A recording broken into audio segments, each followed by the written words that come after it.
خاملګرو دا وخت را سره د ځوان کل نماینده جرنالست صحافي دی او په دې پښتنه خاوره کې ډېر کار او زیار دی. تاسو به د مخ سره اشنا یې، تاسو به د غږ سره اشنا یې.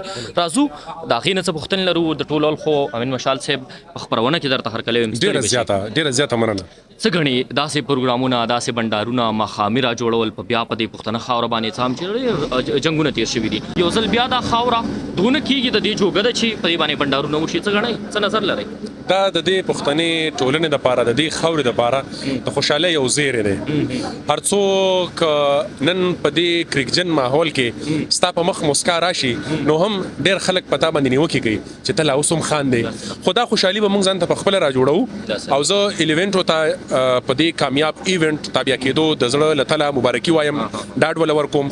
دا باور ورته ورکوم چې په راتلونکي وخت کې هم تاسو ته د دې نه زیات په ګڼه کې تنان کېناستی شي، خو که د دې ښاره یا د دې وطنه دغه ویره ختمه شي نو د ویرې په دغه ماحول کې چې دومره ګڼه د ځوانانو او د پیغلو راټولیږي نو عثمان جانه دا د دې خاورې دپاره هم د خوشحالۍ زیری دی، دا زموږ دپاره هم دی.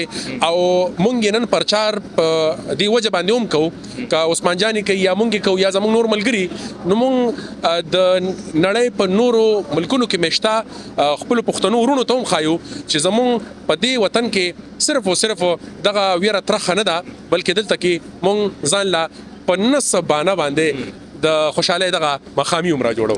ډېره ښه ده.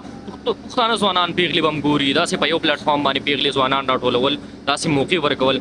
څه ګڼئ، څه پیغام بیا هغه پښتنو ځوانانو له ورکوئ چې په دې پښتنه خاوره باندې څونه اړتیا ده، څونه ضرورت دی د داسې ماښامیانو؟ ډېر زیات ضرورت دی او که په داسې ماحول باندې زیات توجه ورکړی شي بیا به په دې خاوره باندې څوک هم منفي سوچ یا منفي رجحان په خپل ذهن کې ونه لري، ځکه چې د هغه دپاره داسې خوندور ماښامونه، داسې د امن نغمې او داسې ښکلي ښکلي زلمي چې هغه په یو فکر باندې په یو ځای کې راټولیږي او هغوی ډېر په پرامن طریقې سره یو داسې ښکلي پروګرام را جوړوي، نو دا نه صرف زموږ دغه امنیت ښایي بلکې دا هم ښایي چې موږ څومره منظم یو، موږ څومره مهذب یو او زموږ راتلونکي وخت څومره د خوشحالۍ دی. ډېره ښه ده، ډېره مننه وخت راکولو. خوشحاله